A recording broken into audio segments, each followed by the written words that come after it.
बिस्मिल्लाहिर्रहमानिर्रहीम। अस्सलाम वालेकुम स्टूडेंट्स। आज का हमारा न्यू टॉपिक है economic gains due to the fungi. और यानी कि इकोनॉमिकली हम क्या फंगस से गेन करते हैं। पहली बात तो ये कि जो स्टूडेंट्स नए हैं मैं उनसे रिक्वेस्ट कर रहा हूँ कि इस लिखे हुए मटीरियल से ना घबराएं। 2 मिनट मुझे दें, 2 मिनट वेट करें, 2 मिनट बाद आपको यही लिखा हुआ मटीरियल आपको अच्छा लगने लगेगा। जस्ट वेट फॉर 2 मिनट्स, ठीक है जी। अब मैं आपको इस वर्क या इस काम की जो है पहले तो बता दूं ये है क्या।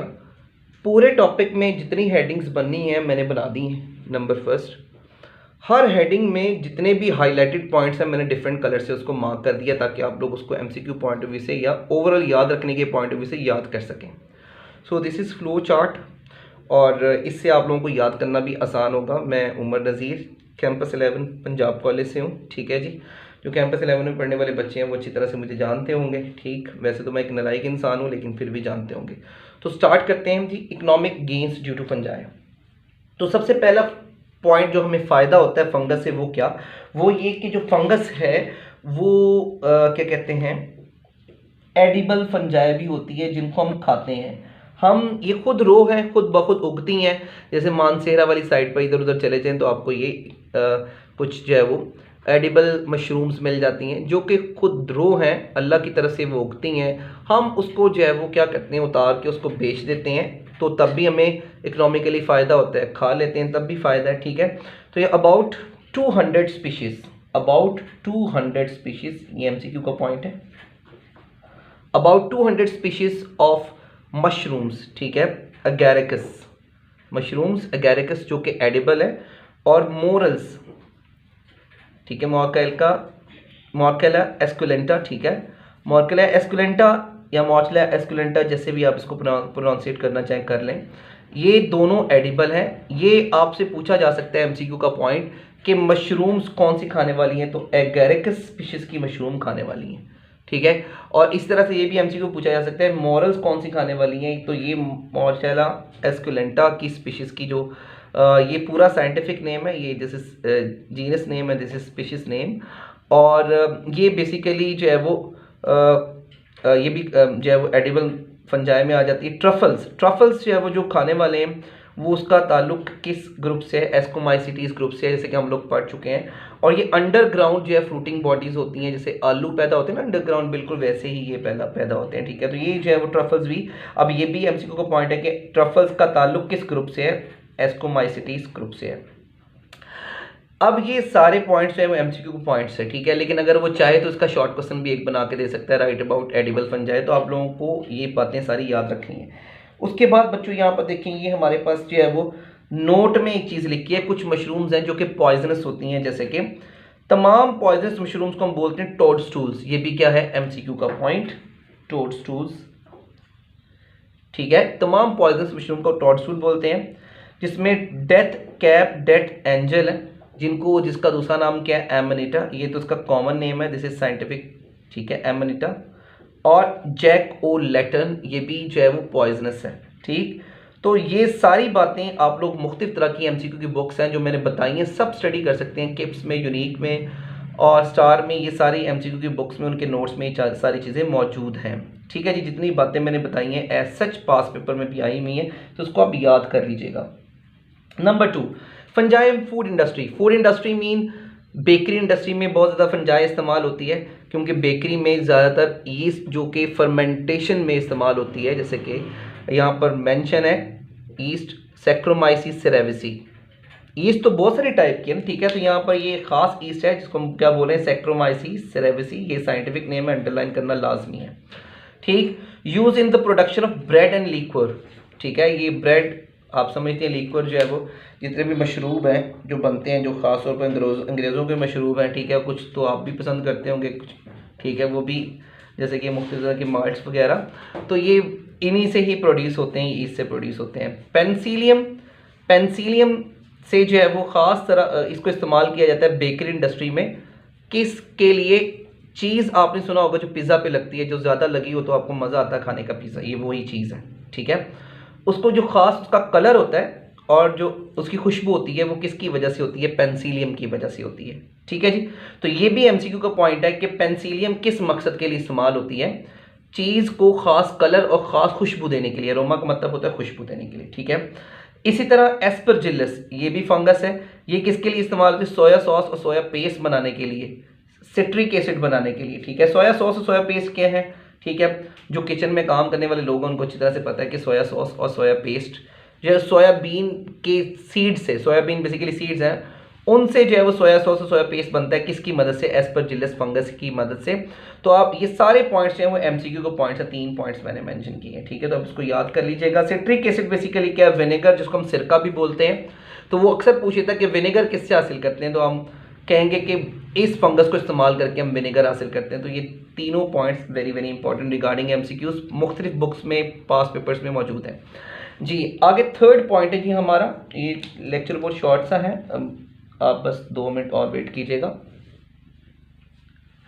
अच्छा बच्चों, तो यहाँ पर जो फंजाई इन फार्मास्यूटिकल इंडस्ट्री यानी कि मेडिसिन इंडस्ट्री में भी फंजाई का इस्तेमाल है। जैसे कि आप लोगों ने 10th क्लास से बात पढ़ना शुरू की है कि पेंसिलिन नामी एक एंटीबायोटिक है जो किससे हासिल होती है? पेंसिलियम नोटेटम फंगस से हासिल होती है, ठीक है। तो ये एंटीबायोटिक पेंसिलिन किससे हासिल हुई? पेंसिलियम नोटेटम से। मैंने तीनों कलर्स डिफरेंट रखे हैं ताकि आप लोगों के लिए याद करना आसान हो। लोवेस्टिटिन एक ऐसी मेडिसिन है जो कि ब्लड कोलेस्ट्रॉल को कम करने के लिए इस्तेमाल होती है। मैंने कोलेस्ट्रॉल पूरा नहीं लिखा, तो ये कोलेस्ट्रॉल है, ठीक है। तो ये ब्लड कोलेस्ट्रॉल को कम करने के लिए इस्तेमाल होती है। जिनका ब्लड कोलेस्ट्रॉल लेवल बढ़ जाता है उनको ये डॉक्टर सजेस्ट करता है, ठीक है। ऑब्टेन फ्रॉम एस्परजिलस टेरियस, यानी कि ये फंगस का साइंटिफिक नेम है। तो साइंटिफिक नेम को तो अंडरलाइन करना लाजमी होता है, ठीक है। ये देखिए जी, अंडरलाइन इसको लाजमी करना है, ये लीजिए, ठीक है। और ये एस्परजिलस टेरियस, इससे जो है वो आप हासिल करते हैं, ठीक है। ये मेडिसिन लोवास्टिटिन, सही। उसके बाद साइक्लोस्पोरिन, ये आप लोगों को ये लिखा हुआ है prevent transplant rejection. Transplant rejection क्या होता है? देखिए बच्चों, अगर आपकी बॉडी में एक सिंगल बैक्टीरिया चले जाए ना, तो आपकी बॉडी उस बैक्टीरिया को एक्सेप्ट नहीं करती। आपकी बॉडी खुद लाखों करोड़ों सेल से बनी है। एक छोटा सा आउटसाइडर सेल जैसे ही आपकी बॉडी में जाता है, आपकी बॉडी अपने हजारों लाखों करोड़ों सेल में से उस एक आउटसाइडर सेल को पहचान लेती है आपकी बॉडी, और उस एक आउटसाइडर सेल को पहचान के मार भी देती है आपकी बॉडी। तो फॉर एग्जांपल, आप में से कोई मुझे गुर्दा डोनेट करता है कि सर जी गुर्दा ले लें, वैसे देगा तो कोई नहीं, ठीक है, क्योंकि सब आप लोग अनमैरिड हैं, तो आप लोग नहीं मुझे गुर्दा देंगे, सही। तो अगर आप में से कोई गुर्दा मुझे डोनेट करता है, तो आपके गुर्दे में तो हजारों लाखों सेल्स होंगे। जैसे ही मेरी बॉडी को वो गुर्दा लगाया जाएगा, तो क्या होगा? मेरी बॉडी कहेगी कि ये तो आउटसाइडर सेल्स है, तो मेरी बॉडी का इम्यून सिस्टम अटैक कर देगा किसके ऊपर? उस गुर्दे के ऊपर। तो वो ट्रांसप्लांटेड ऑर्गन को मेरी बॉडी रिजेक्ट कर देगी, जिसको हम बोलते हैं ट्रांसप्लांट रिजेक्शन। इवन जो है वो समटाइम, ज़्यादातर तो यही होता है कि नियरेस्ट जो आपके रिलेटिव्स होते हैं, जैसे कि बहन भाई, आपके माँ बाप, वही गुर्दा दे सकते हैं, ठीक है, क्योंकि उनके टिश्यूज मैच होते हैं। वजह ये कि रिश्तेदार होंगे तो जीन सेम होंगे, जीन सेम होंगे तो टिश्यू सेम होंगे, इसलिए बहन भाइयों के जीन सेम होते हैं। 50-50%, यानी कि आपके जीन्स 50% आपके भाई से, 50% आपकी बहन से मिलते होंगे, जिसकी वजह से आपके टिश्यूज भी मिलते होंगे, ठीक है। तो लेकिन फिर भी बॉडी भांप जाती है कि ये ऑर्गन मेरा नहीं है, तो बॉडी का इम्यून सिस्टम उस पर अटैक कर देता है। तो हम एक मेडिसिन लेते हैं, वो क्या है? साइक्लोस्पोरिन। साइक्लोस्पोरिन के बारे में एक बात लिखने लगा हूं, दिस इज इम्यूनोसुप्रेसेंट। सुप्रेसेंट, सुप्रेसेंट, सुप्रेस का मतलब होता है दबा देना, सुप्रेस का मतलब होता है रोक देना, यानी कि आपके इम्यून सिस्टम को रोकेगी मेडिसिन, दबाएगी कि आपका इम्यून सिस्टम एक्टिवेट ना हो और ये ऑर्गन कामयाबी से आपकी बॉडी में एडजस्ट हो जाए। तो ये दवाई दी जाती है जब आपको ऑर्गन ट्रांसप्लांट जब होता है, तो ये दवाई दी जाती है ताकि इम्यून सिस्टम को ब्लॉक करे। तो ये दवाई किससे हासिल होती है? पोलिस्पेर, ये यहाँ पे लिखा हुआ है ट्राइकोडर्मा पोलीस्पोरम, ठीक है। तो ये जो है वो टोलिपोक्लेडम से भी हासिल हो जाती है, लेकिन ये मैंने एक फंगस का नेम यहाँ पे मेंशन कर दिया जिससे ये साइक्लोस्पोरिन आप हासिल करते हैं। जगह मेरे पास कम थी तो यहाँ पे लिखा है ऑब्टेन फ्रॉम ट्राइकोडर्मा पोलीस्पोरम। और इसी तरह एर्गोटीन, एर्गोटीन जो है वो ये भी एक मेडिसिन है जो कि ख़ास तरह के सर के दर्द के रिलीफ के लिए इस्तेमाल होती है। वो कि मिग्रेन का सुना होगा आप लोगों ने, आधे सर का दर्द, उसमें ये इस्तेमाल होती है। और ये एर्गोटीन जो है वो एक एर्गट नामी फंगस से हासिल होती है, ठीक है। इसी तरह ग्रीसियोफुल्विन, अगर आपके जिस्म पे फंगल इन्फेक्शन हो जाए, ठीक है, तो फंगल इन्फेक्शन को रोकने के लिए ग्रीसियोफुल्विन मेडिसिन है, ठीक है, और फंगल ग्रोथ को ये रोक देती है, आपकी स्किन ठीक होना शुरू हो जाती है। और ये किससे हासिल होती है? पेनिसिलियम से हासिल होती है, ठीक है जी। सो ये थी जी फंजाई इन फार्मास्यूटिकल। उसके बाद फंजाई से आप नेचुरल डाइज भी हासिल करते हैं, जैसे लाइकेंस के डिफरेंट कलर्स होते हैं, लाइकेंस में फंगस ही होती है ना, ठीक है, फंगस और एल्गी, तो उससे आप जो है वो कलर्स हासिल कर लेते हैं, उनको नेचुरल डाइज बोला जाता है, जिनको आप मुख्तलिफ पर्पज़ के लिए इस्तेमाल करते हैं, ठीक है। तो ये भी जो है वो एमसीक्यू का पॉइंट है। इनफैक्ट ये पूरा टॉपिक ही एमसीक्यू से भरा पड़ा है। जैसे कि वो आपसे पूछ सकता है लुवासेटिन किसके लिए इस्तेमाल होती है? ब्लड कोलेस्ट्रॉल से। आप इसको नेट पे सॉरी अपनी बुक्स में देखें, ये एमसीक्यू होगा, लाजमी तौर पर होगा। ये एमसीक्यू भी होगा, ये भी एमसीक्यू भी होगा, ये एमसीक्यू भी होगा, ठीक है, कि साइक्लोस्पोरिन से क्या किया जाता है? ट्रांसप्लांट रिजेक्शन में इस्तेमाल किया जाता है ताकि ट्रांसप्लांट रिजेक्शन ना हो। एर्गोटीन जो है वो आधे सर के दर्द के लिए, मिग्रेन के लिए इस्तेमाल होता है। ये सारे एमसीक्यूज हर तरह के नोट्स में मौजूद हैं। Fungus in genetic and molecular research, fungus का बहुत ज़्यादा इस्तेमाल हुआ है जेनेटिक और मोलेकुलर रिसर्च में, खासतौर पर इसका जिक्र है इस पूरे पैराग्राफ में। इसके 5 पॉइंट हैं जो मैंने यहाँ पर लिखे हैं, ठीक है। तो पॉइंट नंबर 1, 2, 3, 4 एंड 5, ठीक है जी।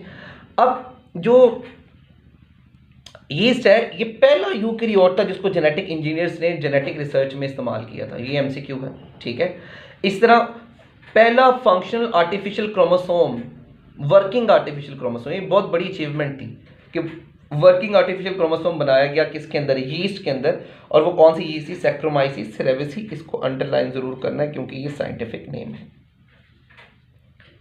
ठीक है। इस तरह यीस्ट जो है वो, इसका और भी इस्तेमाल था। वो क्या इस्तेमाल था जी? इसका इस्तेमाल था जी, फर्स्ट ऑर्गेनिज्म था ये जिसका डीएनए, जीनोम किसे कहते हैं? आपकी बॉडी के मुकम्मल डीएनए को बोलते हैं जीनोम। मेरी बॉडी का अगर मुकम्मल डीएनए ले लेते हैं तो वो मेरी बॉडी का क्या होगा? जीनोम। मुकम्मल डीएनए वो होता है जिसके अंदर सारे जीन्स मौजूद हों, ठीक है। तो इसका सारा डीएनए, उसका सीक्वेंस कर लिया गया। सीक्वेंस क्या होता है ये मैं पहले भी जो है वो बता चुका हूँ कि डीएनए में न्यूक्लियोटाइड की तरतीब मालूम करना, इसको बोलते हैं सीक्वेंस, ठीक है। तो ये पहला जानदार था जिसका डीएनए का जिसके डीएनए में जीन्स को सीक्वेंस किया गया था, ठीक है, जिसके डीएनए में न्यूक्लियोटाइड की तरतीब मालूम की गई थी, पहला ऑर्गेनिज्म। फिर आप लोग 10th क्लास में पढ़ के आए हैं, बायोटेक्नोलॉजी का चैप्टर आप लोगों ने पढ़ा होगा, इसका इस्तेमाल आप इससे मुख्तलिफ तरह की ग्रोथ हार्मोन्स, मुख्तलिफ तरह के हार्मोन्स प्रोड्यूस करवा सकते हैं। आप इससे कुछ भी प्रोड्यूस करवा सकते हैं, शर्त है कि आप इसके अंदर जीन ट्रांसफ़र करें। इससे क्यों इतना काम लिया जाता है? इससे क्योंकि ये ईस्ट जो है वो बहुत ज़्यादा जल्दी से ग्रो करती है, और जल्दी ग्रो जो जानदार करे उस पर रिसर्च करना आसान होता है, ठीक है। और इसके बाद जाके चले पिंक ब्रेड मोल्ड, जिसको हम ये पिंक ब्रेड मोल्ड, इसको हम न्यूरोस्पोरा भी बोलते हैं। ये भी एक बड़ा अहम एमसीक्यू है, आप लोगों के पास पेपर में भी मौजूद है। इसको भी जेनेटिक रिसर्च में इस्तेमाल किया गया। So these are economic gains. और ये फंजाई के हवाले से एक इंपॉर्टेंट टॉपिक था। ये पूरा टॉपिक लॉन्ग क्वेश्चन के तौर पर पूछा जाता है। जितने एमसीक्यू से मैंने आपको बता दिया, आप इसका स्क्रीनशॉट लेके इसके नोट्स फॉर्मेशन कर सकते हैं। इसकी अपना बहुत ख्याल रखिएगा जी। अल्लाह हाफिज़।